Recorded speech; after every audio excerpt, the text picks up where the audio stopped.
الحمد لله رب العالمين والصلاة والسلام على رسوله الأمين و علی آله و صحبه اجمعین، اما بعد. شنوندگان عزیز، السلام علیکم و رحمت الله و برکاته. شما را به شنیدن دروس رمضانی جلسه 21 دعوت می نمایم. عنوان جلسه امروز ما فضیلت دهه پایانی ماه رمضان است. تمام ستایش ها از آن الله است، ذاتی که در شکوه، جاودانگی، عظمت و کبریا یگانه است، صاحب عزتی دست نیافتنی است، یکتای به همتا، پروردگار بینوا بینیاز، فرمانروایی که به هیچ کس محتاج نیست، برتر از آن است که اوهام به ساحتش نزدیک شود. بزرگ و شکوهمندی است که خردها و فهمها از احاطه او عاجزند. به ذات خیش از همه مخلوقاتش بینیاز است و هر چی جز اوست همواره به او نیازمند است. به هر کسی که بخواهد توفیق می دهد تا به او ایمان آورده و بر راه راست ثابت قدم بماند. آنگاه شیرینی مناجات مولایش را می چشد و از لذت خواب دست می کشد و با گروهی همراه می شود که پهلوهایشان به شوق مقام قرب از رختخوابها دوری می گزیند. اگر با آنان بنگری خواهی دید که کاروانهایشان در سیاهی ژرف شب برآ افتاده است. یکی آمرزش از لغزش خود را می خواهد، دیگری از سوزی درونش شکایت می کند و یکی دیگر چنان در ذکر و یاد او غرق است که درخواست خود را فراموش کرده است. پس پاک و منزه از ذاتی که آنان را بیدار کرد در حالی که مردم در خواب به سر می بردند. و بزرگوار از ذاتی که آمرزید و درگذشت، پوشاند و کفایت کرد و نعمتهای خود را بر همگان سرازیر نمود. او را بر نعمتهای بزرگش می ستایم و سپاس می گویم و از او حفظ نعمت اسلام را مسئلت دارم و گواهی می دهم که هیچ معبودی به حق جز الله وجود ندارد. یک تاست و شریکی ندارد. هر کسی به او پناه برد عزت یافته و خار نگردد و هر کسی از اطاعتش سرکشی کند خار شده و به گناه مبتلا گردد. و گواهی می دهم که محمد بنده و فرستاده ای اوست. کسی که حلال و حرام را روشن ساخت، درود و سلام فراوان الله بر او باد و بر یارش ابوبکر صدیق که بهترین دوست او در غار بود و بر عمر ابن خطاب که به در رستگاری توفیق یافت و بر عثمان شکیبا در بلا که به دست دشمنان به شهادت بزرگ نائل گشت و بر پسر عمویش علی ابن ابی طالب و بر همه صحابه و پیروان راستین آنان تا زمانی که غروب کننده در افق ناپدید شود. ای برادرانم، دهه پایانی رمضان فرا رسیده است. دهه‌ای که خیرات و پاداش های فراوانی در آن نهفته است و فضیلت ها و ویژگی های شناخته شده ای دارد. از جمله ویژگی های این دهه آن است که پیامبر صلی الله علیه و سلم در این دهه بیش از سایر اوقات در عبادت می کوشید. و در صحیح مسلم از عایشه رضی الله عنها روایت است که پیامبر صلی الله علیه و سلم در دهه پایانی ماه رمضان چنان می کوشید که در غیر آن نمی کوشید.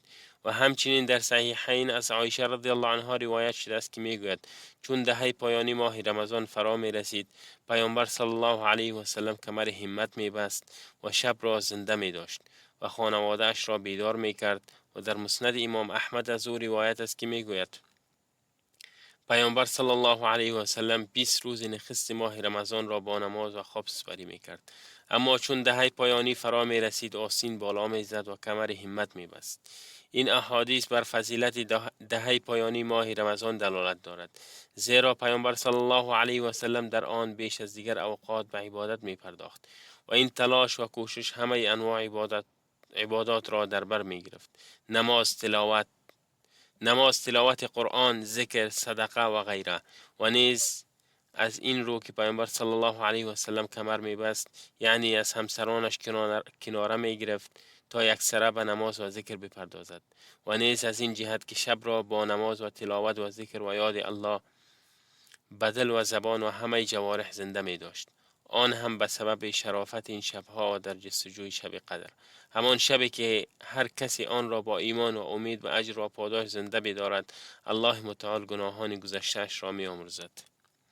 و ظاهر این حدیث آن است که پیامبر صلی الله علیه و سلم تمام شب را در عبادت پروردگارش هم از ذکر و تلاوت و نماز و آمادگی برای آن و سحری و غیره زنده می داشت.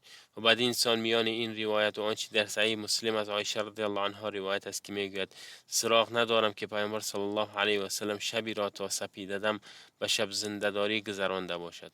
جمع و سازگار حاصل می شود، چون شب زنده‌داری که در دهه پایانی ماه رمضان ثابت است با نماز شب و سایر انواع عبادات تحقق می یابد و آنچه نفی شده شب زنده‌داری تنها با نماز شب است. والله اعلم. و از جمله نکاتی که از این حدیث بر فضیلت دهه پایانی ماه رمضان دلالت دارد آن است که پیامبر صلی الله علیه و سلم در این شبها خانواده خیش را برای نماز و ذکر بیدار میکرد. از این رو حرص بر غنیمت شمردن این شبهای مبارک آن گونه که شایسته عبادت هستند، چرا که این شبها فرصت عمر و غنیمتی است برای کسی که الله عزوجل به او توفیق دهد. پس شایسته نیست مؤمن خردمند این فرصت گرانبها را از خود و خانواده‌اش دریغ کند، چون شبهای اندکی است چه بسا انسان در آنها نسیمی از نسیمهای رحمت مولا را دریابد و آن مایه سعادت او در دنیا و آخرت گردد. و بیگمان از بزرگترین محرومیت ها و زیان های آشکار آن است که بسیاری از مسلمانان را میبینی که اوقات ارزشمند را در اموری صرف میکنند که سودی برایشان ندارد. بیشتر شب را در لهو و باطل به سر میبرند و چون وقت نماز شب فرا میرسد میخوابند و خیر فراوانی را از دست میدهند، خیری که شاید پس از این سال هرگز بدان دست نیابند و این از بازی دادن شیطان و نیرنگ او و بازداشتنش از راه الله و گمراه ساختنشان است. الله متعال میفرماید: یقینا تو را بر بندگانم تسلط نیست مگر بر آن گمراهانی که از تو پیروی میکنند. و انسان خردمند با آگاهی از دشمنی شیطان او را به جای الله به دوستی نمیگیرد، چرا که این با عقل و ایمان ناسازگار است. چنانچه الله متعال می فرماید: آیا او یعنی شیطان و فرزندانش را به جای من دوستان خود میگیرید در حالی که آنها دشمن شما هستند؟ و نیز می فرماید: مسلما شیطان دشمنی شماست، پس او را دشمن بگیرید. او فقط پیروانش را دعوت می کند تا همه از اهل آتش سوزان جهنم باشند. و از جمله ویژگی های این دهه آن است که پیامبر صلی الله علیه و سلم در آن به اعتکاف می نشست. و اعتکاف عبارت از ماندن در مسجد برای فارغ شدن جهت عبادت و طاعت الله عزوجل و سنت های ثابت در کتاب الله و سنت رسول او صلی الله علیه و سلم به شمار می آید. الله عزوجل می فرماید: و در حالی که در مساجد معتکف هستید با زنان آمیزش نکنید. و پیامبر صلی الله علیه و سلم خود به اعتکاف نشست و یارانش نیز با او و پس از او به اعتکاف نشستند. چنانچه از ابو سعید خدری رضی الله عنه روایت است که پیامبر صلی الله علیه و سلم دهه نخست ماه رمضان را به اعتکاف نشست، سپس دهه میانی را. آنگاه فرمود: من در جستجوی این شب قدر دهه نخست را به اعتکاف نشستم، سپس دهه میانی را، سپس به من خبر داده شد که آن در دهه پایانی است. پس هر کسی از شما دوست دارد اعتکاف بنشیند این کار را انجام دهد. حدیث ادامه دارد، روایت امام مسلم.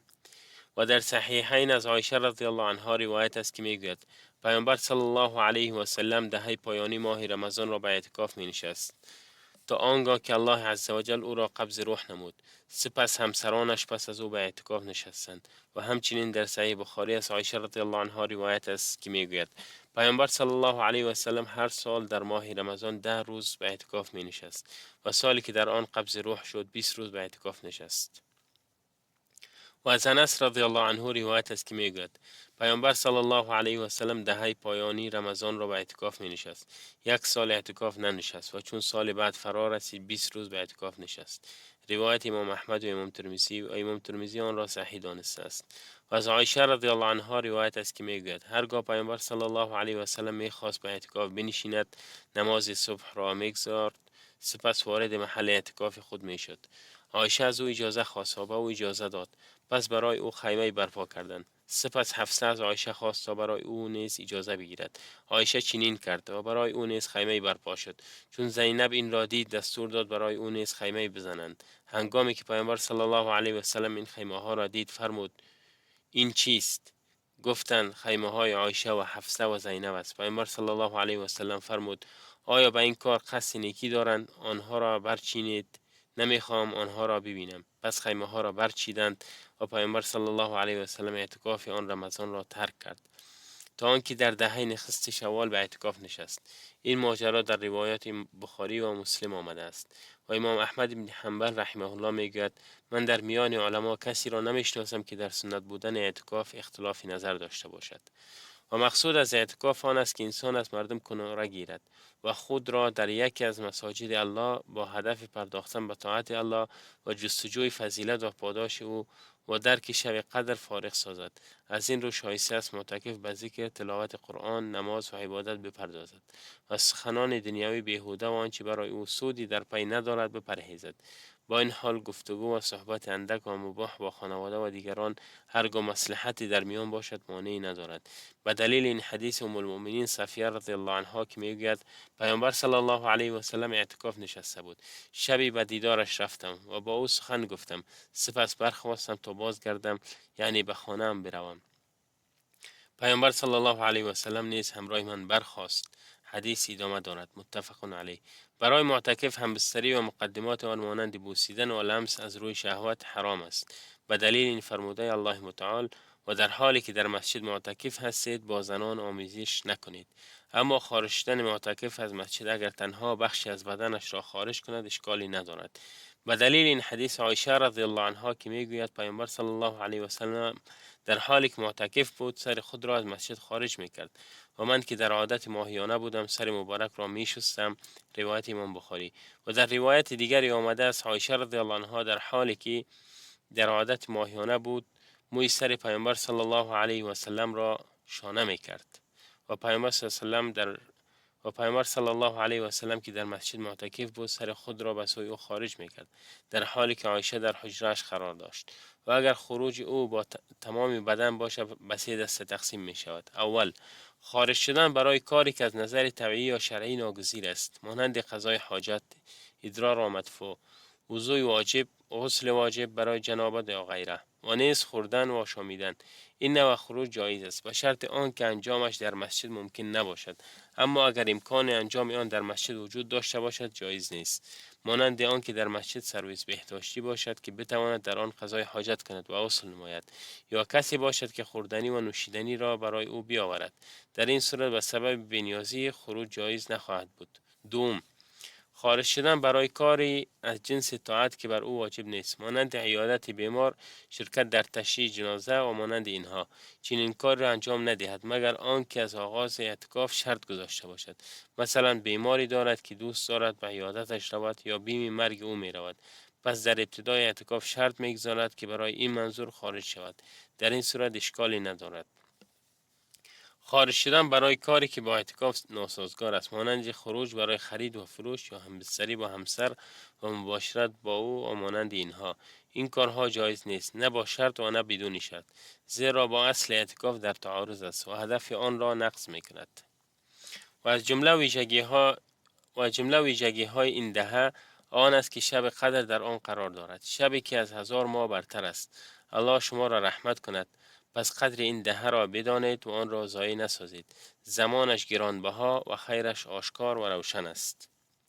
بار الها ما را به آنچه صلاح دین و دنیای ما در آن است توفیق ده و عاقبت ما را نیکو گردان و جایگاه ما را گرامی بدار و ما و پدران و مادران ما و همه مسلمانان را با رحمتت ببخش و بیامرز یا ارحم الراحمین.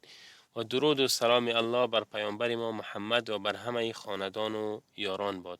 و السلام علیکم و رحمت الله و برکاته. منتظر حلقه بعدی باشید.